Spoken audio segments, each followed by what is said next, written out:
The conference room was dark. There were no windows.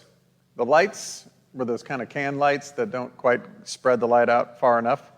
The table was a little bit too big for the conference room, so if anybody was sitting in chairs, you could not get around the edges.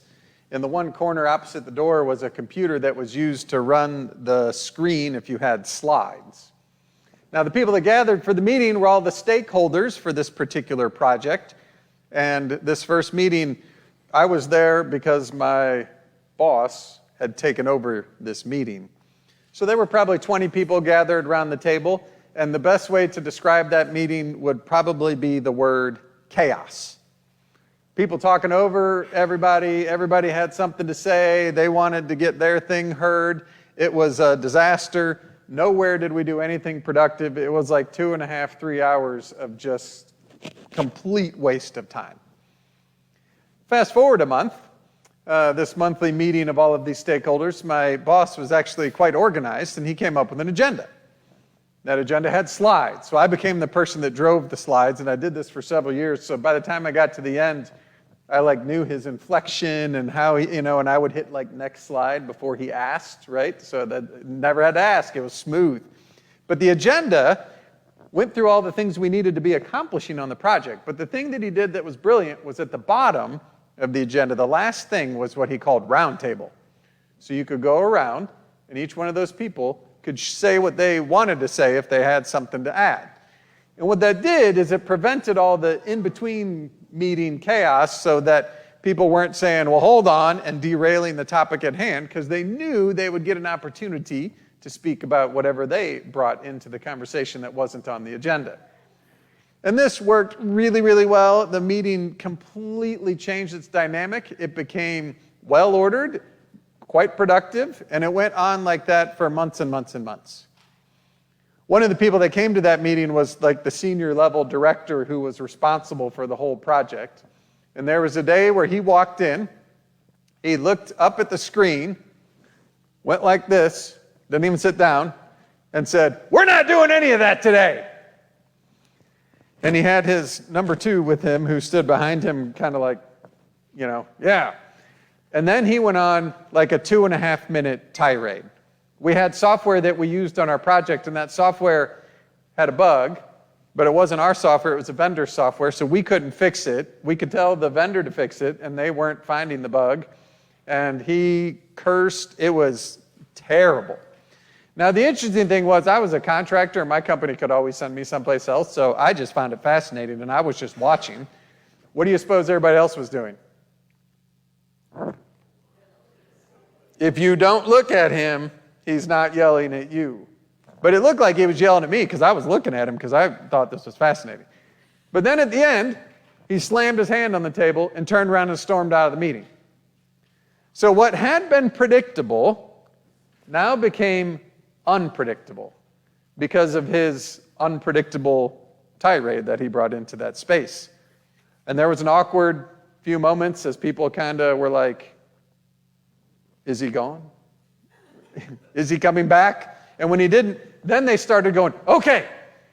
And then they started to try to solve all the problems, all of which was a complete waste of time because no one in that room could do anything about any of the stuff he was just yelling about. But because of that unpredictability, it spun up a whole bunch of different energy. I was on another project several years before that, and we called our boss Stack Attack. His last name was Stackman, but he would come out of his office kind of like the Tasmanian devil and just go brrr, and give everybody all kinds of high anxiety stuff and then go back into his office. And then the next day would come out and tell you, don't worry about all that. So after I got used to that, I had a new team of people, and he came blowing in one day, and he had a whole box of things and demanded that it get done that afternoon. And then he left, and I put it under my desk, and they all said, we have to do that. And I said, maybe. He's unpredictable. Sometimes he will want us to do this. Other times he changes his mind. It's kind of hard to tell. So we'll put it under the desk, and if he comes back and asks for it tomorrow, we'll do it. But if he doesn't, it'll just become a footstool under my desk, right? That unpredictability was hard to deal with. And I would bet all of us have dealt with unpredictable people. It might be an alcoholic parent where you had to guess on any given day, what are we dealing with when they get home. Might be that you had a partner that was unpredictable and you were constantly trying to adjust to what you might find that day. I have a friend this week. She was given a new business process to manage.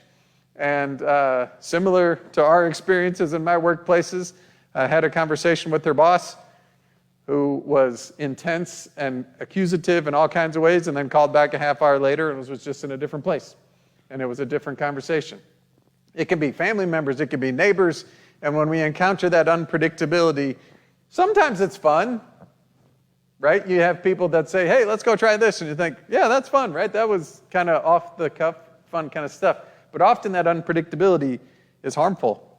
It can cause trauma, it can be toxic, it can take us to places of discomfort and just anxiety and struggle. Predictability is good for us in a lot of ways. And today, we encounter in the story of Isaiah a God who is becoming unpredictable. Now, we heard the first 7 verses of the 43rd chapter of Isaiah back in January, where God promises to carry the people through the floods and to carry them through the fire, and then says, I will gather in all of the people of Israel from every which way. And then we pick up today with verse 16, and God says, do you remember? It doesn't say, do you remember? But the prophet, he talks about God talking about the waters being separated, right? And then says the armies and the chariots which were brought down. It's really God saying, do you remember back when you left Egypt, right? I separated the waters, led you through there, swallowed up all the chariots. And the people of Israel would be hearing the prophet and going, yeah, we remember. We tell that story all the time because we know that you were faithful and we expect you to be faithful again. And then God says, forget all about that, because I'm going to do something new. And then there's a question, do you perceive it? And my guess is the people said, nope. We were kind of hoping you were going to do the same thing you did back there. Because when the prophet is speaking to the people, they are no longer in their land of Zion and the land that they had been given. They are now in Babylon, where they have been carried off. And so they're hoping God is going to do what God did before and liberate them and take them back to their place. And God says, you remember when I did that? And they said, yep. And then God says, yep, forget about all of that. Something new. But then God keeps talking and says, I will find you in the wilderness and I will bring you water, which is exactly what happened the last time. So if I'm hearing this, right, it's remember all that? Yep. Forget all that. We're going to do something new. Okay, well, what's that look like? Water in the wilderness. Well, you just told us forget about all that because that's what happened before. And God starts to sound unpredictable. And really, God is unpredictable. This is not the only time that God talks about doing something new. We heard it last week about a new creation. In Revelation, it talks about a new heaven and a new earth. God is unpredictable. And I think we need God in many ways to be unpredictable because we as people are unpredictable. And as consistent as our brokenness may be, we do need God to show up in new ways. Even though they were in Babylon and not Egypt, empires are pretty consistent, by the way. If you want to be the empire, there's a pretty standard formula. You have to make sure people are fairly well fed. Not everybody, just most of the people.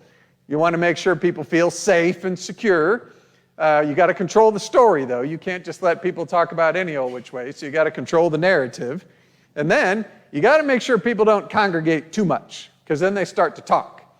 And this is true in all kinds of places, right? Don't talk about how much you make in the workplace, because then you could actually get together and complain. So let's keep all of those conversations private, and let's not all get together in one place. So empires are pretty consistent. If you went from the Egyptian one and followed your way through Babylon and then to Persia and then to the Romans and the British and even us, empires are consistent, but we're also unpredictable.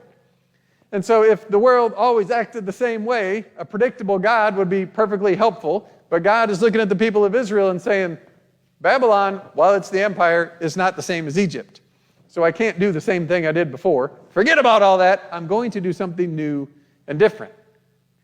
And what God does is actually a huge surprise to them. The Persians come along, and King Cyrus of Persia is the one that frees them from the Babylonians and says, you can go home if you like. God uses a foreign king to free them. That's not what they were expecting. That's something altogether new. But the circumstances were different, and God met them in that place. If you think about the Bible, it really is a whole book about the unpredictability of God coming in new ways to find the people in their brokenness. It is not a book of success stories. There are famines. There's murder. There's wars. There's kings that do terrible things. Then you get to the Gospels, and you have the Roman Empire and all of the stuff that Jesus walks into, which he walks into and does a bunch of things that were completely unpredictable, right? So much so that it got everybody going, who is this guy and why does he keep breaking all the rules? Eventually they put him on the cross, and people probably said, well, we remember what that's like. That's death, and that's the end. And then God came along and said, hold on, forget about all that, because I'm doing a new thing. We're going to call that resurrection, and here you are with this gift of new life. So the book, all the books of the Bible, right, they kind of follow that pattern of people living in these places of despair and struggle, trying to remember how God was faithful, but then understanding and encountering that God is actually doing something new around them all the time. And that question of do you perceive it is always lingering there, right? Do you see what God is up to around you? This, by the way, is very much in the life of the church, and I say that as a whole. Congregations hate change, right? We like to sit in places and go, well, that worked. Let's keep doing that. That used to work, still should work. God has been faithful. Let's expect God to do the same thing. I think about a congregation I worked for that in the not too many years ago still had all of the committees they had in 1960. And each of those committees still more or less had the same duties. And I looked at them and said, we don't really have any committees at our congregation. We just have a couple of teams that kind of meet when necessary. And they said, how does your church function if you don't have committees? And my internship supervisor used to say a committee is one person with the vision and 11 sets of brakes, right? And so, but this is the thing, is they thought that it was still 1960, and if you keep doing things the same way, right, we're going to get the same result. I had another congregation that I worked with who were struggling to get Sunday school up and running. And they tried this and they tried that, and then they would just have a few kids again. And there was a guy who had been the Sunday school superintendent in 1980. And he said, you're doing it wrong. If you just did it the way I did it, it would work. Because that's how it works, right? That's how God shows up. So finally they said, okay. So he took over for a few weeks and put together a big event, and more kids than had been there in a very long time. And then 2 weeks later, back down to the few kids again, right? Because doing it the way it always worked wasn't necessarily the thing. God is going to do something new. Do we perceive it? Or are we so connected into the ways that we have always done things and that God was faithful that we expect that that's always going to work? This works itself out. This is not really a faith example, but 25 years ago when my wife and I got married, we weren't very good at managing our money. So we started entering every single receipt into the computer finance system so that we knew where our money was going. And for 25 years I've been doing that. Every household has its own breakdown of duties, right? So several hours at the computer, putting in every single receipt. And there was a time where that was really helpful because it got us to a place of understanding where we were spending our money and how we might be a little more disciplined about that. And there was a time where it was helpful for other reasons. When I was in seminary and applying for grants, sometimes they said, we need to know what your household budget is. Well, that's easy. Run a report. When was the last time somebody asked me for a report of my household budget? It's been a seminary. It's been a while. Like 15 years. It's been a long time. But I've continued to, well, we've been helped along. Our home computer has approached dial-up speed. And it's taken even longer and longer to get these things done. And so we finally sat down and said, why would we continue to do this? Because we've always done it. No one wants the data that I don't use it anymore. And so we've streamlined everything down and gotten to a place where now I can do what used to take me hours in a half an hour. And now I have all that time to do something else with it, which is to say, making that change has been liberating. God liberated the people from slavery in Egypt. God liberated them from Babylon, but did it in a different way. as we journey through this world that we live in, which is full of unpredictability, we all have something that we need to be liberated from. And it's in that space of God doing something new that we find that liberation. Now, earlier I said God is unpredictable, and God is, but what we really find in this story is that God is also predictable. When God says, remember when I did that? And they go, yep. He says, forget about all that, but I am going to bring water in the wilderness. In the story of the Exodus, that water in the wilderness was literally water in the wilderness. As the prophet's talking about it, it's probably become a metaphor that says, forget all about that, I'm doing something new. But in that something new, I'm still going to provide. And this is the story of the Psalms. If you read the Psalms, especially the lament ones, they start off and they say, God, where are you? This is a horrible time for me right now. And they lift up a complaint, and almost every single one of those ends with saying, and yet, I know you are faithful, and you will show up. Don't know how, but trust that you will. And all through the Psalms, they talk about God's steadfast love, God's faithfulness, God's mercy, God's grace. Which is to say that God is predictably unpredictable, or unpredictably predictable, however you want to put that, that in our times of struggle and need, as we need to be liberated from something, God will predictably show up with grace and mercy and compassion and forgiveness and all of those characteristics of who God is. We might not know what it looks like, though, because it's going to come in a new way. It's going to be unpredictable. It's going to be surprising. Because if it wasn't, we wouldn't need God. We could figure it out all by ourselves, right?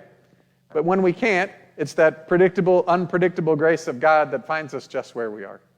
This is why, by the way, I'm not super interested in long-range planning, because we can plan our way right out of paying attention for that newness of God that we might perceive. The hard part is we live in the tension, just as the people of Israel did. The whole Bible is the tension between the current pain that I am struggling with and the hope that God's going to show up. And when you're in that space where God has not yet shown up with that new thing, that's a hard space to be. And sometimes we don't know till later. It's not till later we look back and go, oh, now I perceive it. Now I get that's where God was showing up. Didn't see that then. It's why we tell stories, and it's why the Bible is stories. It's the people of Israel saying, oh yeah, that's how it was. So it must be that God's going to show up again. The trick is, not expecting it to be the plagues. It might be Cyrus. Not expecting it to be 1980 Sunday school bash. It might be something completely different. Not expecting it to be whatever we thought it might be, but trusting that God is going to show up predictably, but unpredictably, to bring grace, and not just for us, but enough for us to share. Amen.